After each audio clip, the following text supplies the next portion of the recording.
What's up, WWE Champions Universe? This is a surprise Christmas Eve podcast coming to you.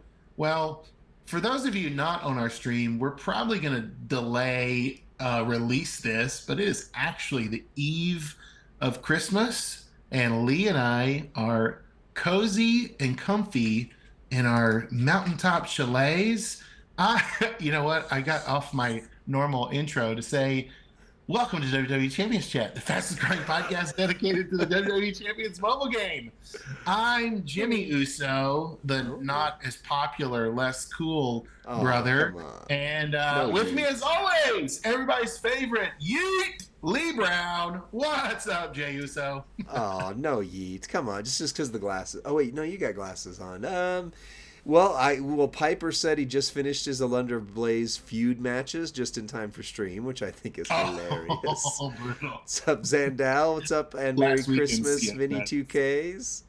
Well, Yeet. Actually, I did get Jey Uso yesterday, although I had to max the event to do it, Shard recruited, and I had to spend money to. So anyway, yeah, that was anyway, welcome back to Christmas.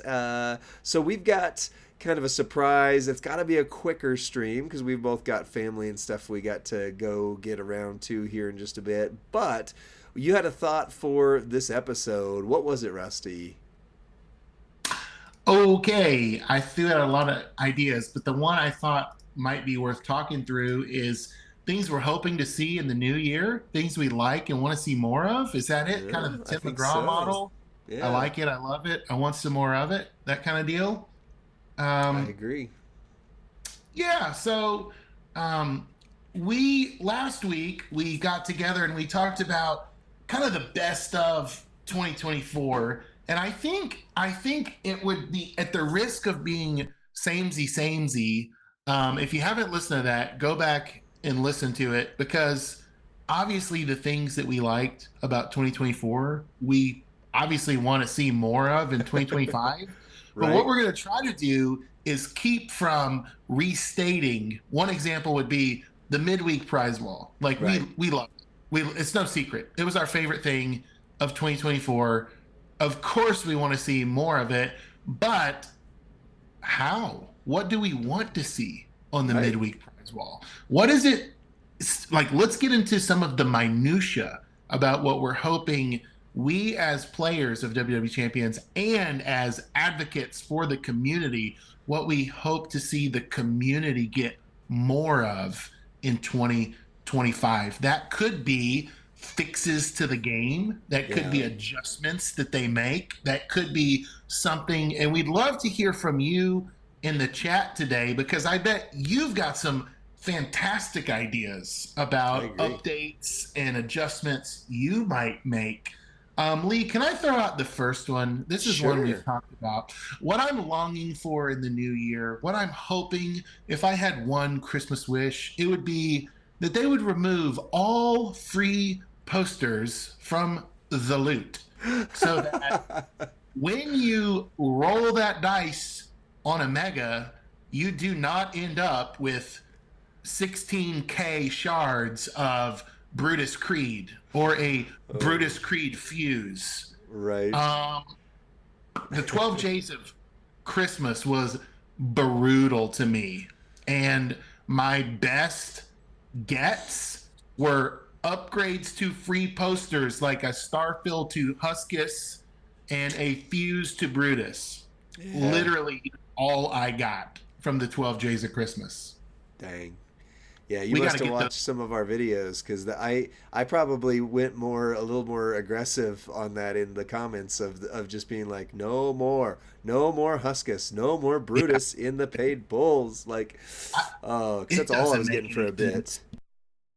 It just doesn't make any sense, especially when we call that like the premium loot. There'll be times where it's called like anyway.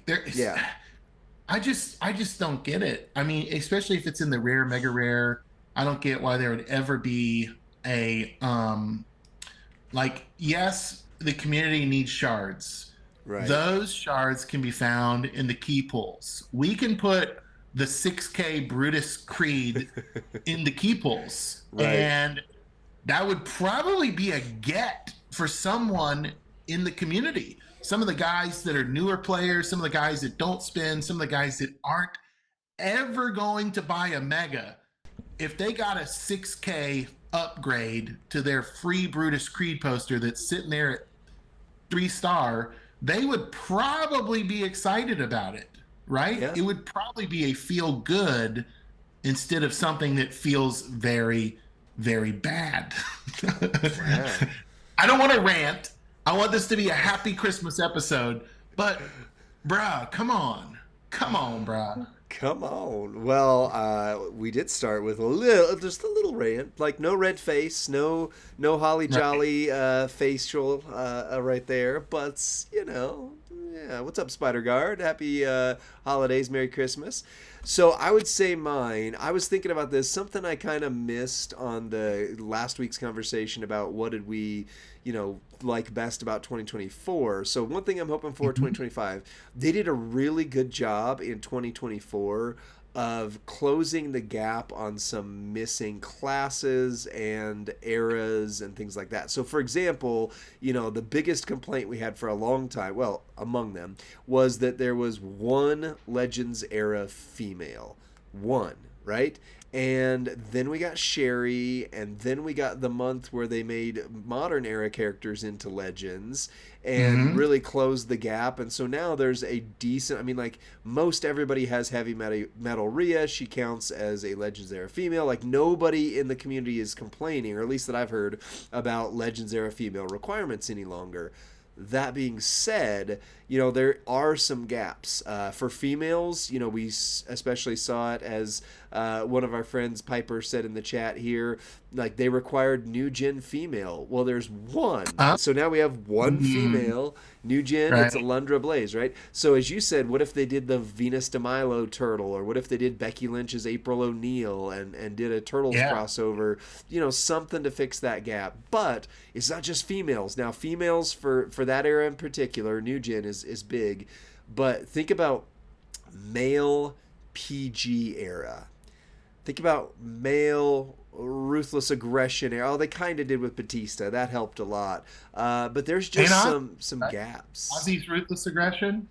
Yeah, that's right. Ozzy and Batista did probably fix ruthless aggression era for males, but think about PG era in particular. Like anytime they just ignore PG era because there's just nothing there anymore.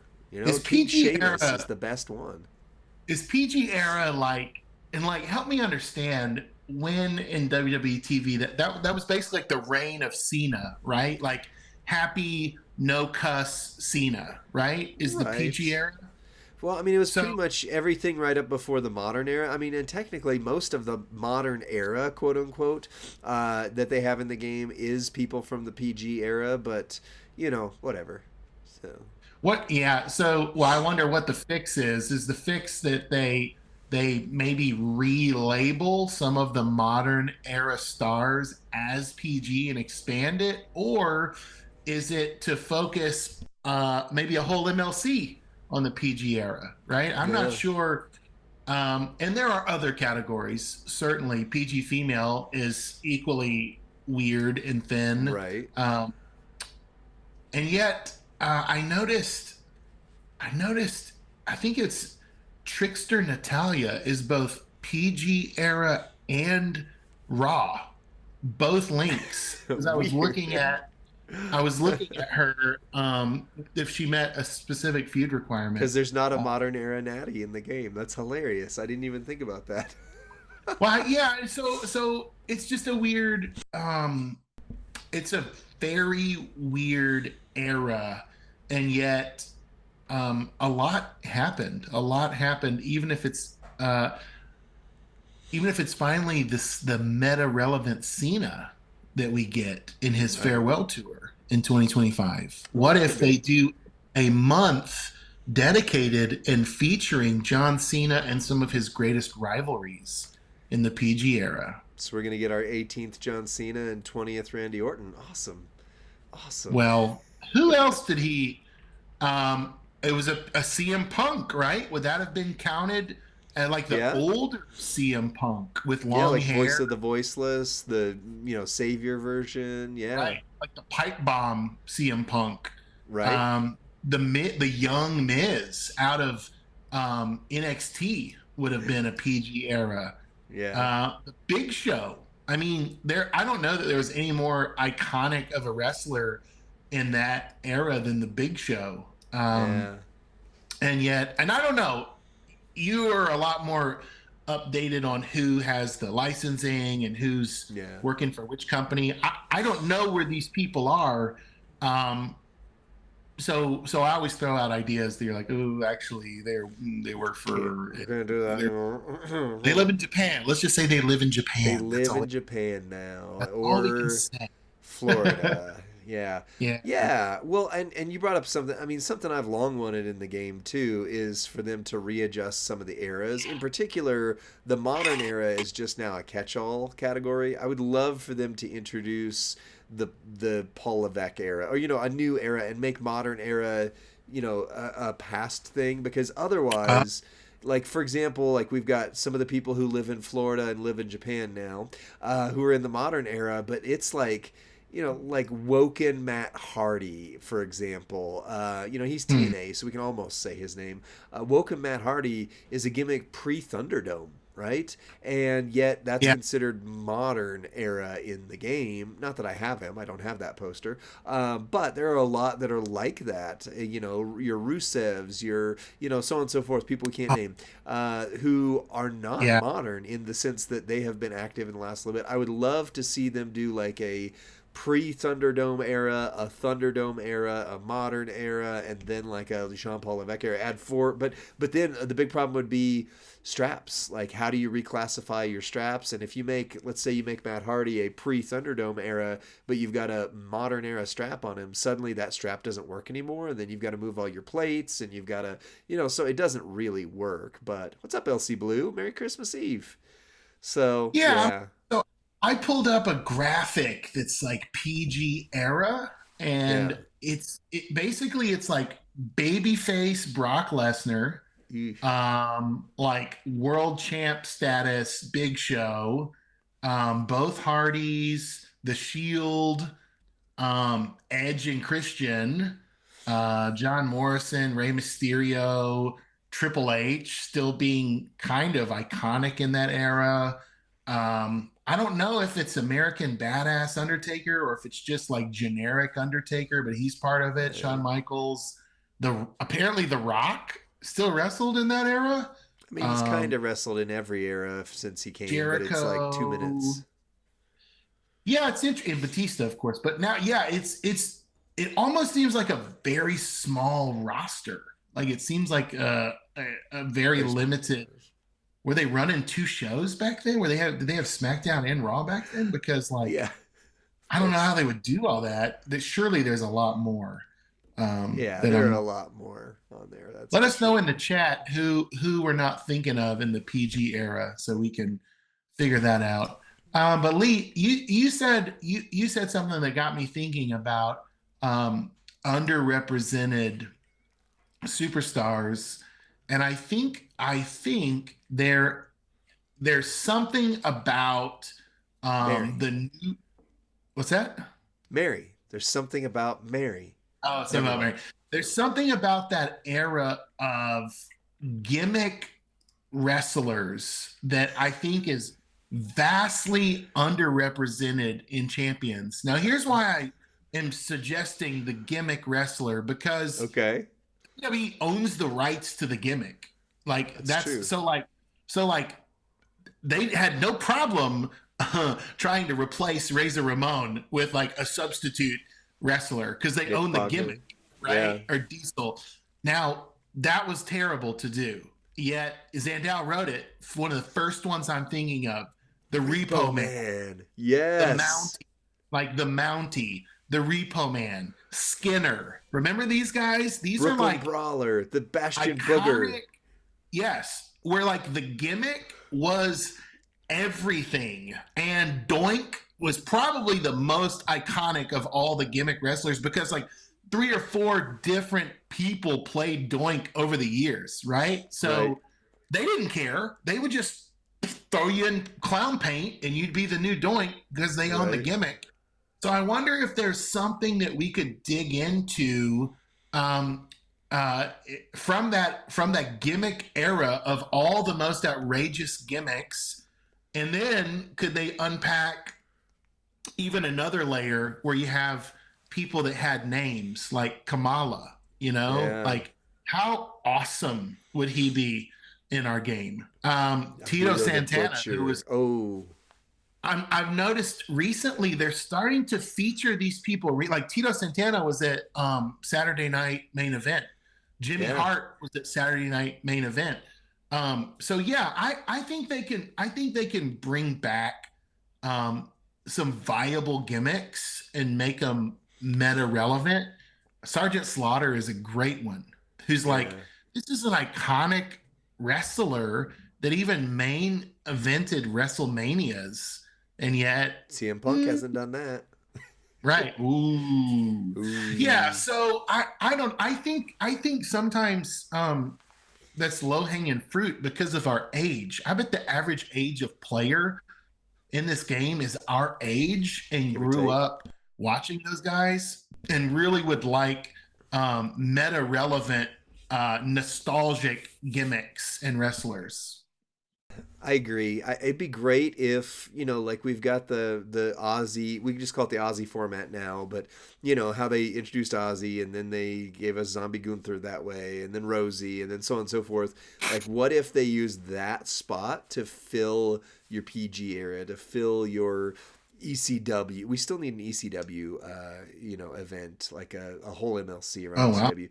An NWO one or whatever, like your WCW, like just to fill some of those random classes so that everybody has one, like, oh, okay, well, Ruthless Aggression, at least I can use Aussie or whatever. But, who knows? Ooh, King Harley Race would be really good. Yeah. I'll share this one based on things I've heard you say over the years. If I had a New Year's wish for you and for the community, it would be Showboat the Hulkster, Hulk Hogan. Ooh. And he would wear his yellow skivvies and he would have a headband on.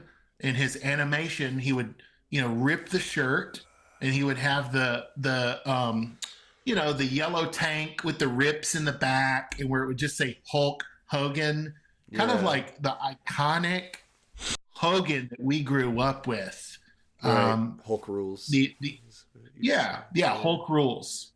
I think that would be the first step in a huge direction. Now, I love the rework of the Immortal Hulk Hogan, and I love that his gear was available on the 12J's candy cane wall out of nowhere at a pretty affordable, achievable price. Depending on your faction.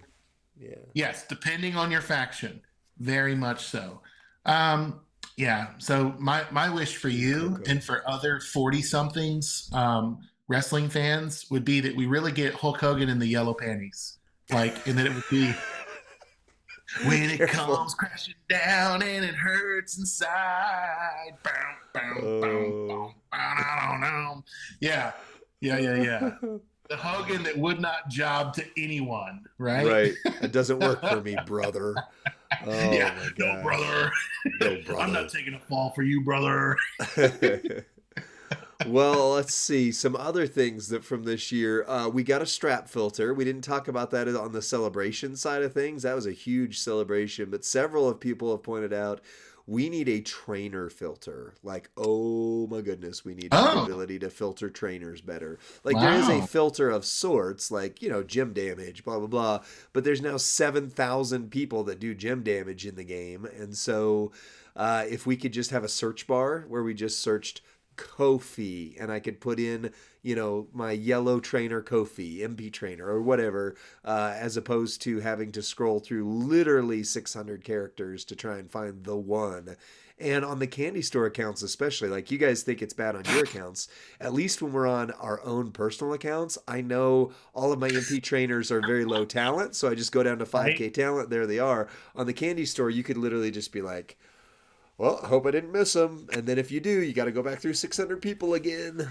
Right. And I can speak for Lee on this. The amount of preparation he does getting ready for our power ratings, he spends hours in advance setting that up because he wants you guys to have a great experience and to have some quick clicks.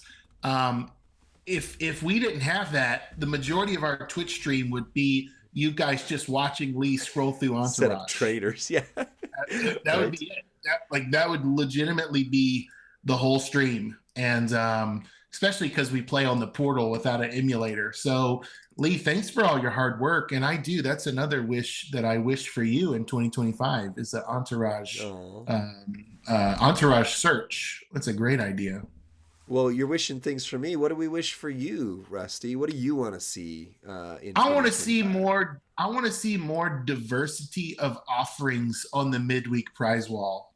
Okay. I want to see, um, especially gear. Gear is becoming something that, like, for me, is becoming one of the more fun things to collect in the game, even if I don't need it. Let's say, like, Goat Becky's Christmas sweater. Like, that's not a huge thing that I need, but this month, particularly, that could have been on the midweek prize wall for the community. Some of the older, the Bianca EST Christmas sweater, right? Yeah. That's to me, that's like really low hanging fruit. That's very low value. So as Yeah. far as like what it would quote unquote cost Scopely to do that, I think very little, Yeah. because there's not a big windfall to be made from those things, and yet they make the game more fun. They make the game especially more playable when there's obscure CSS requirements. So I want to see what I love about the midweek prize wall, for there not to be redundancies from back-to-back months. Great example would be November had the Grayson Waller both gear, December had Grayson Waller both gear. That means that's two slots that something fun and new could have been put there, right? Yeah. I think also, like, when gear is offered, just more, like the Angle Gold gear was offered recently, but not the silver. And then people were posting like, well, I've got the gear. The gear came with him when I pulled him, and yet I don't have a chance to pull his silver gear. I don't know how they could do that in a way that's comprehensive and diverse, but I know they're smart people, and I know they spend a ton of thought behind that stuff. So that's what I would love to see is an expanded approach, particularly to the gear in the midweek prize wall. Hmm. Yeah. That would be something I think that would be a win for all. I think that'd be good. Yeah. I agree. I agree. And I mean, the midweek prize wall has been phenomenal, but it's just, there's, yeah, like you said, there's certain months where it's like, oh, okay, well, it's literally just the same one two in a row. Although that does mean, like, well, the Grayson Waller would be a great example. I still don't have any Grayson Waller gear whatsoever. And if it were offered again, I might have an opportunity to take it versus, oh, it was up for 1 month. I needed to take this other thing over here, so I took that. But, Right. getting some of that mix in there. Another thing we didn't talk about on the Best of 2024 podcast was the Ultimate Champions Club. What if they added gear or the ability just to get shards to the UCC? That would also give you another avenue. Like, don't take them away from other places, but it would give you another avenue to get the things you wanted. Yeah, shards on the UCC would be particularly helpful, especially for those that go hard in the contest and still fall short. Yeet J is a great example of someone. Uncle Howdy is a great example of someone that people that went hard but could not go hard enough will end up with about 2/3 of the shards they need. And so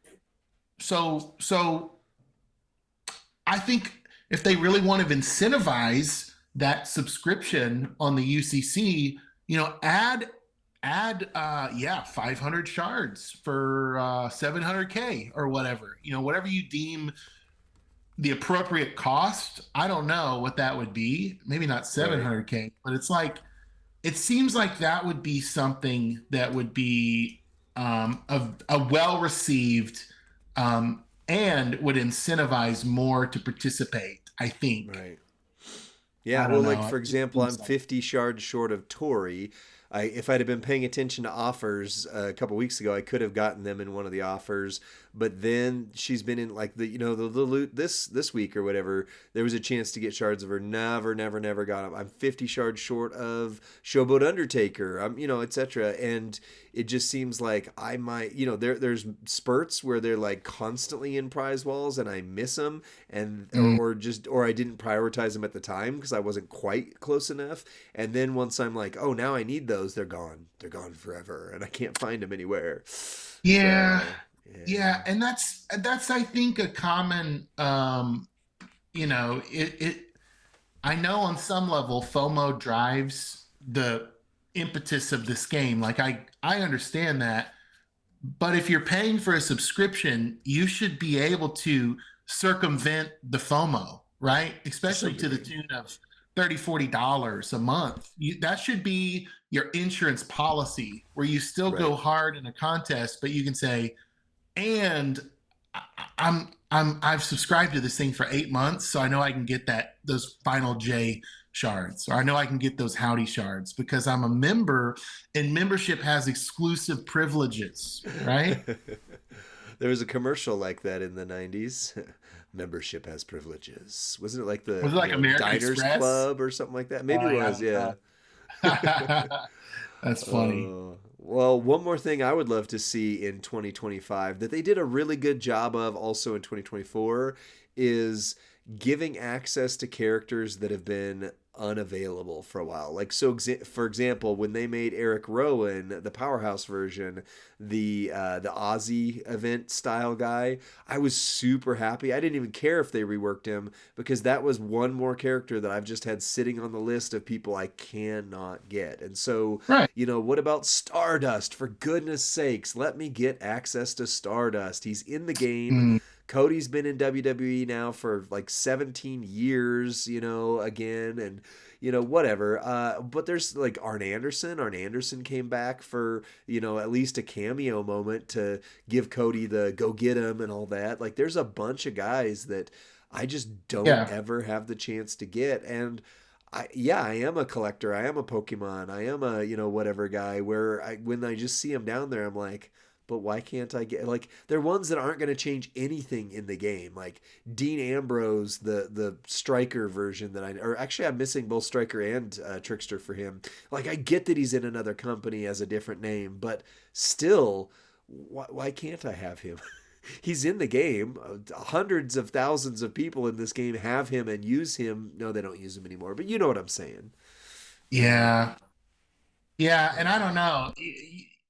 Obviously there's going to be probably some licenses that they can't I get it, continue, and we know that, but the ones that they can, this player base is so loyal and so faithful, and some of the player base has played for nearly the entire I think in March will be 8 years, if I remember. March is anniversary month. So to say there's still a carrot to dangle in front of them just feels kind of unfair, especially because they're so loyal to to the game itself. And especially you have to be, I would think you'd have to be a wrestling fan to play this game for a substantial amount of time. And so wrestling fans want to have more wrestlers in their locker room, right, on their roster. So Lee, that makes perfect sense that they would offer on some level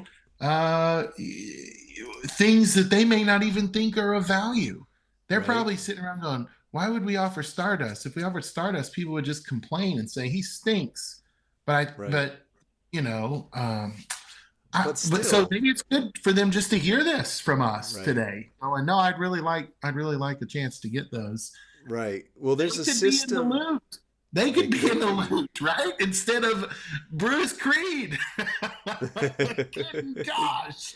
I would You know? love that. Well, until I don't, because I said that about both of the old Dudleys, and then now I get them every time I'm in the loot, and I want to shake my fist because like that's all I get. Oh But there's a yeah. system in another older game that I used to play called Destiny, and Okay. around last year and a half ago in Destiny 2, they introduced a system like there was this guy named Zur that you could go to and get things that you missed on like an RNG basis, but then they just created Right. like this way where there was like a bank of all the stuff that you missed that's no longer meta relevant. But if you want to spend a decent amount of resources, you can go to the locker and you can pull that one thing, and it costs you, a good amount of what you have, so to speak, or whatever. But at least it was an option. And then you have the backlog, the book of like, here's all the guns that were from this era. And if you're missing one or two of them, you just go in and say, oh, well, I want to grab those ones because I just want to complete the set.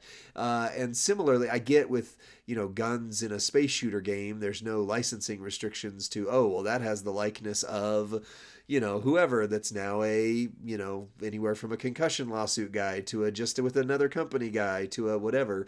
But still, there was ways to get it. So, like, what if there was like a vendor like Zur where, you had an RNG chance to get Stardust or Arnan or, whoever, low hanging fruit. Like, I don't ever expect to see Ryback back in the game, but still, if there's ones that we can that I can complete the set, Woken Matt Hardy, ones like that where they've got a relationship with TNA now, like let us bear the fruit of that. So I don't know, just some thoughts.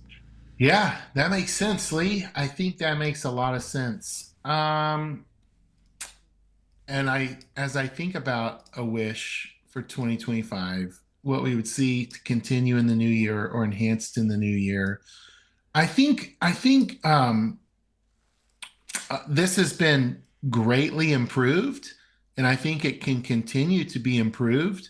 Is a faster on ramp to catch up for new players. Yeah, So yeah, every measurable statistic says that this is the most popular era of wrestling history. That right now they're more lucrative, more successful. They're filling arenas, they're selling merchandise to a rate they have never done. And yet, this game is particularly, I don't know, under promoted, yeah, and our recruitment of new players seems to be underwhelming. And then the first few months of the game is so challenging that we typically don't tell our buddies to like, hey, you got to download this game and join my faction and play with me, because like they simply cannot do it. They can't play with experienced players. And so it's really tough to it. Like Lee and I are of the age now where we have like, teenage or preteen children that love to game, and we see anyone can jump on Fortnite and play with their friends. Anyone can jump in and play. And yet I don't know what the solution is, but if I'm wishing wishes for the new year, it's that our game could grow with the popularity of the WWE again, and it's so mainstream and so viewed that like so would champions be. So would champions. yeah. I agree. I mean, again, going back to Destiny, there is every time they do a major meta, so to speak, they would give you like this beam of light or whatever it was called, and it would basically bring your character up to the bottom end of the current meta. So like you could start playing the current content without any problems. In some ways, the 6-star gold loot could be that, but even still, like what if every new player got a 6-star gold Showboat John Cena? You know, what if you got a 6-star gold powerhouse Roman Reigns instead of the 1-star guy that you get? Or, you know, if you beat the tutorial, then you unlock a 6-star. Again, a 6-star gold powerhouse Roman Reigns isn't going to do anybody anything, but at least it's going to bring those new people in to where they go, oh, like I could do this, like, and the resources to build them, you know, because you're not going to have anybody else. So it's not like you're going to go, oh, they gave me 1 billion coins, I'm going to go put that into Muscle Man Bray. They're not going to have him, right? But, you know, you give them a 6-star gold Showboat John Cena and Roman Reigns and The Rock, all the ones that you get when you first start the game, Alexa Bliss, and then you get 1 billion coins to take them up to the, you know, to a relevant level of 6-star gold. They're still playing with characters that aren't, you know, Muscle Man Bray or Yeet level, but the feeling is, oh my gosh, I can play with the big boys now. And then they start to realize, like, oh, there's a lot better out there. But still, you have enough to come into the meta feeling like you are a winner.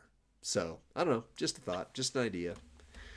Rusty. Yeah, it seems like. Oh, go ahead. Go ahead. No, I was going to take us on a different like, topic, so you keep going.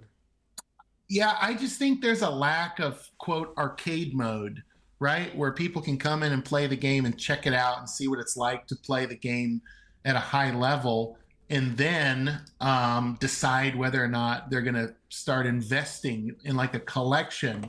Like Right. every other collector's game I've played has like starter packs. They have things for new players that you give away free because you want them to simply play and enjoy the game with their friends.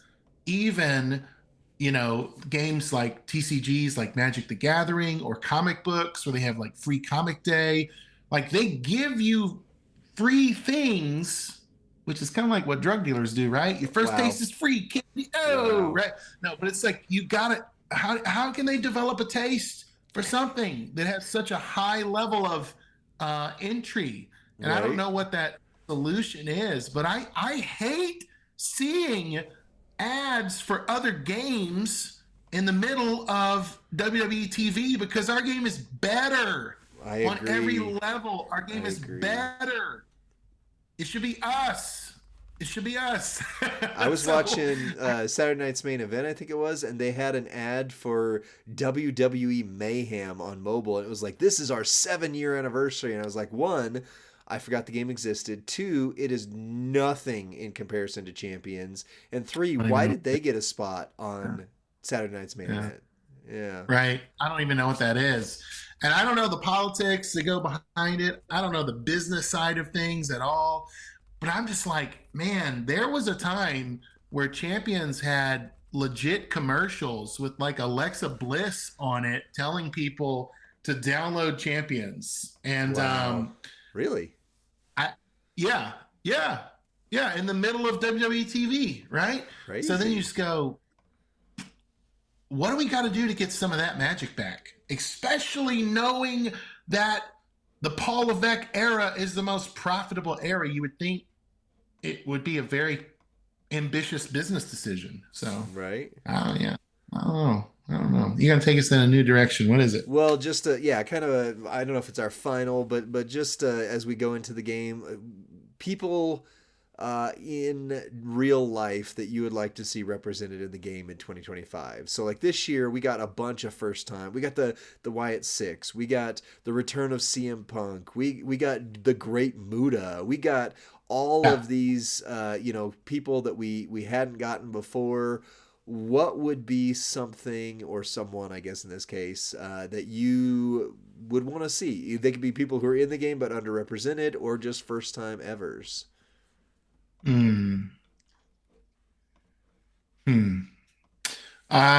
Since the WWE acquired all of the canon and contract and creative of WCW, like I would love to see the Nitro era come back. The same way we have Attitude Era as an era in the game, like Nitro could be an era. And it had so many fun gimmicks, especially Lucha Libre gimmicks. And before your mind drifts to like Ernest the Cat Gadsden or whatever it was. Miller, Ernest the Cat Miller, Miller, yeah. Like think about actually like La Parka. How fun La Parka would be. Juventud Guerrero, right? Conan. Some of that era, maybe even a viable Alex Wright. Some of the things that were just like staples of Monday Nitro. Ultimo Dragon, right? People that just held the gold and defied gravity and did really, really impressive things on the alternative.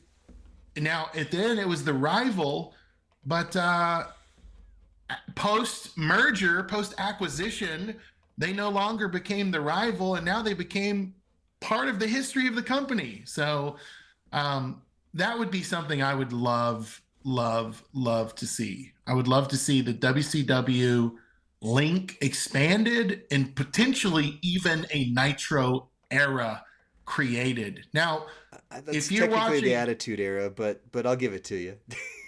Yeah, well, I guess it would be maybe less confusing if you separate rosters like that.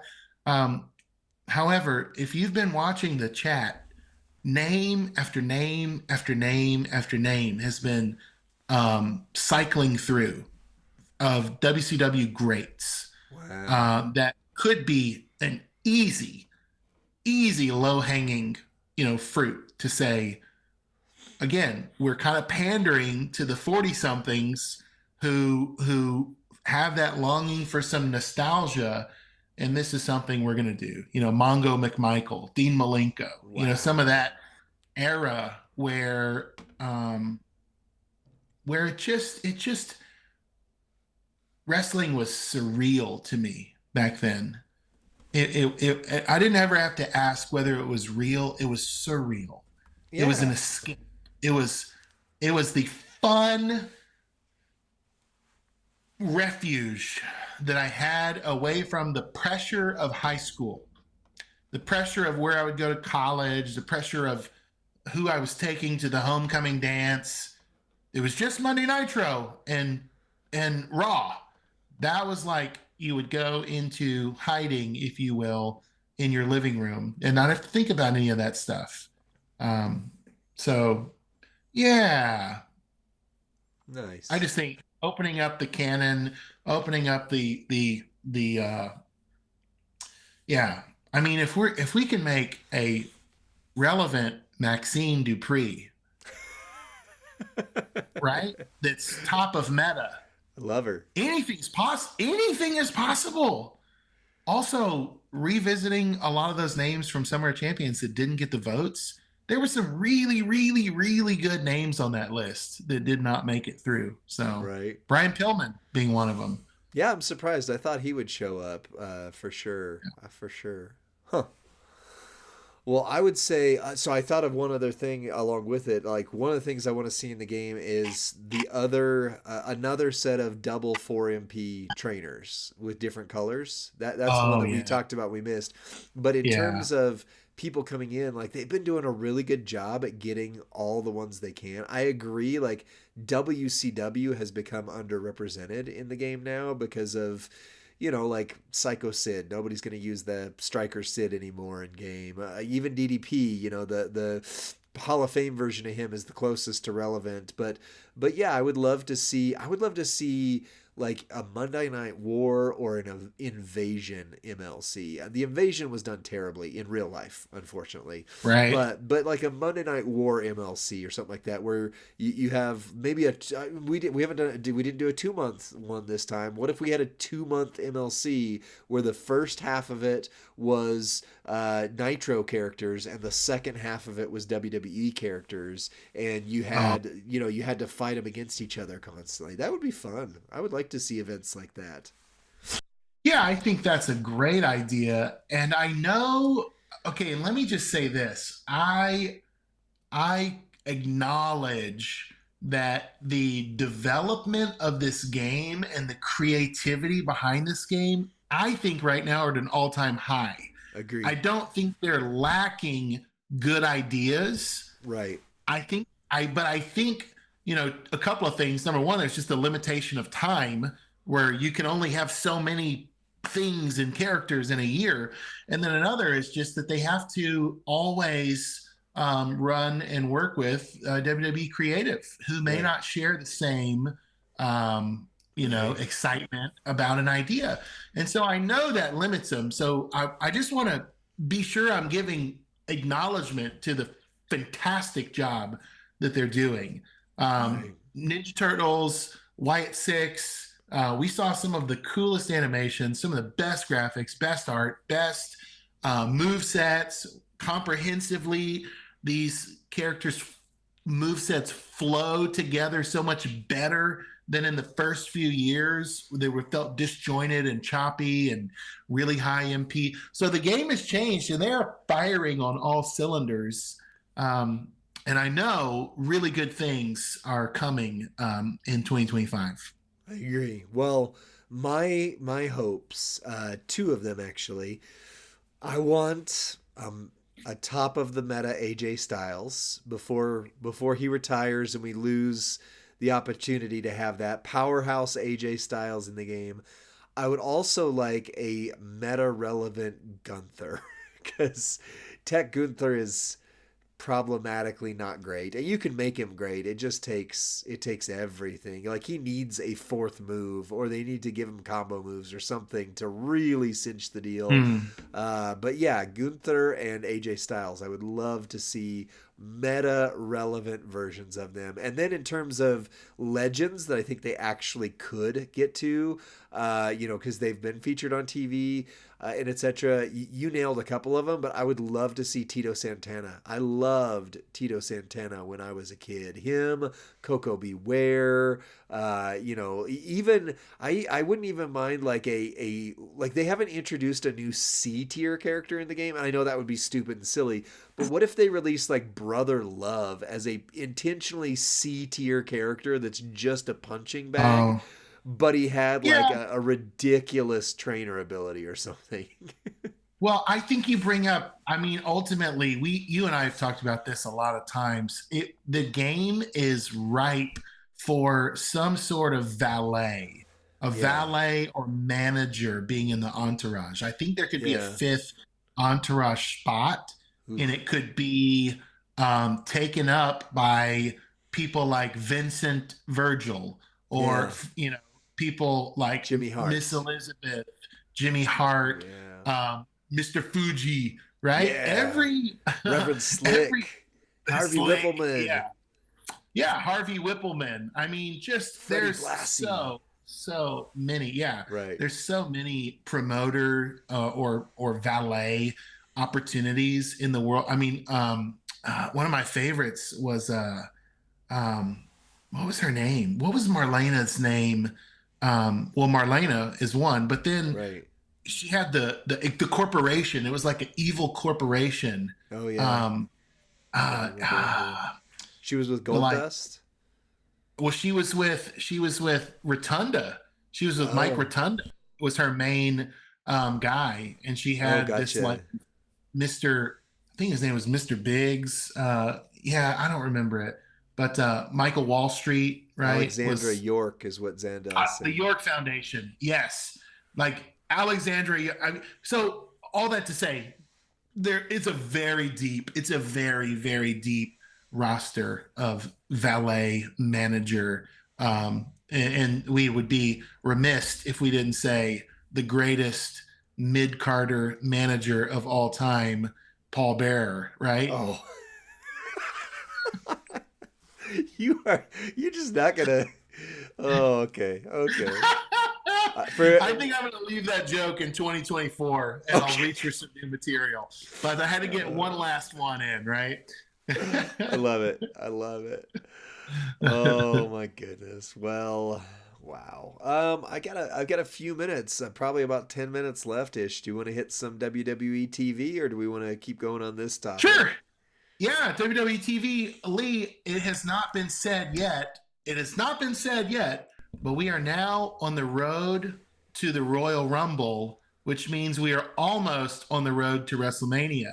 And yet, the two things have taken the place of the excitement and build towards Royal Rumble. The first being Saturday Night Main Event on NBC in primetime and Peacock. The second being Raw's debut on Netflix. Right. Raw's debut on Netflix, which is being billed as like a PLE. They are putting title matches on it. They are putting the best superstars on it. They are putting the Liv versus Rhea. I think this is like the finale on it. The Roman versus Solo for the Ulafala necklace on Raw on Netflix, premiere January, I can't remember, 5th or 6th, whatever night it is. January 6th. Yeah, so we're not even talking about Royal Rumble because Raw going to Netflix has overshadowed it. You have any thoughts on that? Oh, yeah. I mean, just what's going to happen with that is going to be crazy. Like, think about, okay, Saturday Night's Main Event was a good example. By the way, Jesse Ventura, I want Jesse Ventura in the game now that he's back. But the fact that Saturday Night's Main Event in the 80s drew, still to this day, the largest crowd on television viewership that WWE has ever seen. And while this Saturday Night's Main Event won the night, so to speak, it was debatable whether the NBA or it actually took home the most viewership, but it took home right at the most viewership, or tied for just at the most viewership of its night. It wasn't the hundreds of millions of people that were watching it before. With Netflix, you legitimately have a chance to get back to tens of millions of viewers, if not more. And so, of course, they're throwing everything at it. I would not be surprised if we saw the return of Ronda Rousey. I would not be surprised if we see Becky Lynch and Charlotte Flair. I would not be surprised. I'm not surprised at the fact that they are doing CM Punk versus Seth Rollins. That was originally supposed to be the WrestleMania event, and now potentially they're going CM Punk Roman Reigns for WrestleMania, which means that they're doing this early. I mean, there are just some crazy things in the works. They are shaking up the rosters. It's insane. What do you think? Not only that, everything you said and more. Cody Rhodes and Bianca Belair are being advertised to be on that show.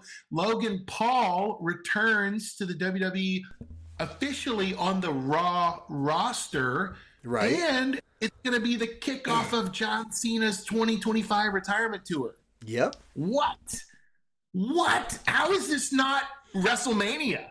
I know, right? This is as epic as a PLE could ever be, and yet it's just on Raw. It's just a normal Raw. Oh, right. It's just a normal. You're like, well, what? Kind of. It is. It's the debut of Raw on Netflix, which is, legitimately, this shows the shift in the model to where this could be bigger than WrestleMania in terms of what it brings to the table for them financially. Like, that's what Crown Jewel did. Like, Crown Jewel set the precedent for this.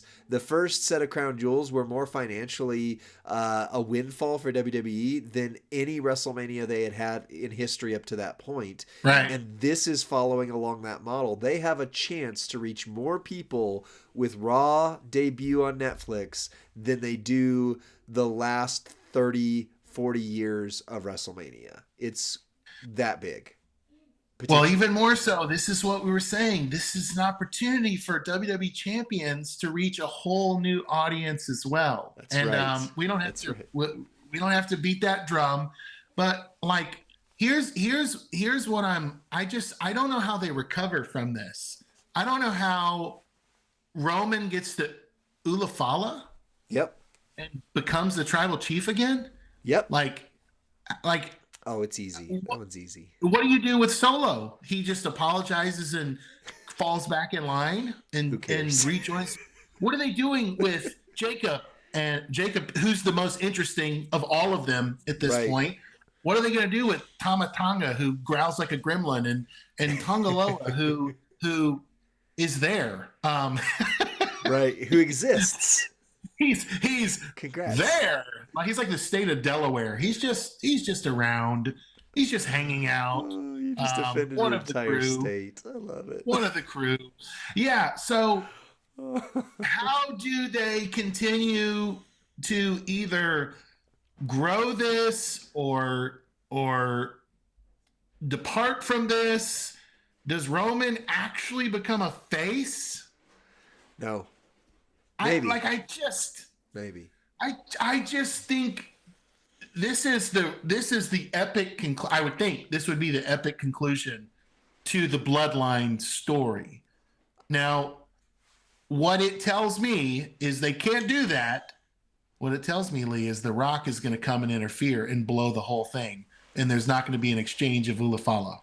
Right. Maybe. So one of two things. Either The Rock comes back, which would be big, but I mean, The Rock's shine has lost a lot of shine lately. Like all the accusations on the set of Red One about how hard he was to work with and how everybody, Didn't hear that.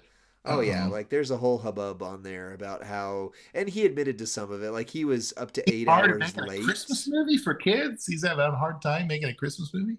Yeah, he was like late on set regularly, where they just had to skip filming days and blah blah blah. Anyway, like the cold allegedly, maybe that's it. Maybe he's a warm weather guy. Right. He's too busy in the islands with Moana. That's true. I mean, Moana is legitimately like one of the biggest movies of the year, and maybe even beyond that already. So big shout out to The Rock for that movie. Red One was such a flop that it went almost immediately to Amazon Prime, where you could just watch it. Well, it was originally only scheduled for Amazon Prime, and they decided to move it to theaters. So technically, from that side of things, but okay. So either The Rock comes in, or this is the start of the WrestleMania build in true, and CM Punk calls in the favor from Paul Heyman. Paul Heyman betrays Roman, and CM Punk takes the Ulafala. And what's the favor? You've got Wait, this. what? Yeah. What? You watched Saturday Night's main? Or no, not Saturday Night's main event. The cage match, the War Games. Yeah, I know there's a favor, but the favor hasn't been revealed, right? Exactly. It's still a secret favor. Well, it's going to be revealed on the Raw after Netflix, and whatever it is, it's going to. Okay, here's some guesses. I don't know. What I mean, however we get there, it results in CM Punk stealing Paul Heyman betraying Roman Reigns, and then we have the match for WrestleMania. Main event is CM Punk versus Roman Reigns, and then Rock faces Cody. Match. And Rock faces Cody. Yeah, you don't need it. You don't need the title between those two. I mean, it's... And the Rock and Cody is a non-title match? No, Rock and Cody would be for the title, I'm sure. I mean, that gives Rock... Because that's what Rock wanted last year. So that gives Rock what he wanted last year and just delayed. And, but I guarantee they're going towards CM Punk versus Roman. That is... because CM Punk versus Seth was supposed to be a big main event. Well, they're now giving you that. That's happening. So unless they just keep that storyline going, which I don't see. Yeah, I want to see CM Punk versus Cena. That's what I want to see. I want to see rekindle that rivalry. Maybe, and that could be. But what if? And again, this is just me fantasy booking here. But what if CM Punk's favor is that Paul Heyman has courted the rest of the bloodline away from Solo, and now Jacob Fatu is the enforcer for CM Punk, and you get this weird hybrid mafia kind of feel, like when CM Punk was the straight edge savior, because we know he can play that role, right? He's kind of the straight edge savior, but what if CM Punk takes the Ulafala? Like we've been talking about, it's in the Anoa'i family. Well, now it's not. So it unites them. It unites them if he feels it. Right. So if we go way back in the lore, CM Punk is the reason Roman Reigns exists. Yep. He started the Shield. Got the call up from NXT was to be his hitmen. Right. Now they never really tied that in as well as they could have, but ultimately, he was the CM Punk's henchman. So they've got a lot of work. They've got a lot of work to do to cram it all in.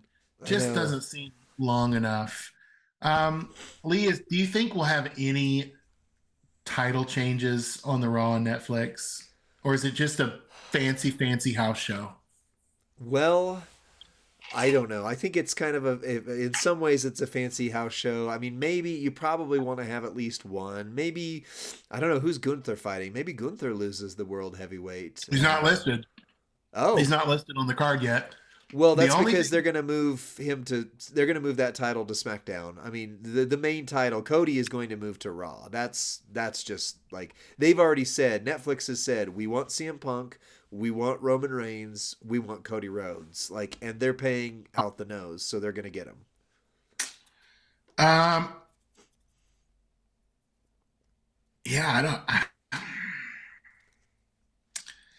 it's going to be great. I'm looking forward to a great January 6th because I cannot predict anything that's going to happen on this card. Right. What I would really like to see, though, is Logan Paul enter the scene and start a rival. I think he's going to challenge Gunther for the title at WrestleMania. Okay. I think that's the track we're on. I think he is, as much as I hate to say it, he is 100% pure entertainment. And he brings everything he does up to a new level. Right. And so, Logan Paul, but he's on Raw.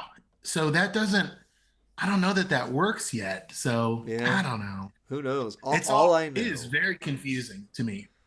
The most important title reign, record setting, almost into double digits for the first time in history. Chelsea Green better retain that record setting title reign. Yeah. And on that note, let's call it a year.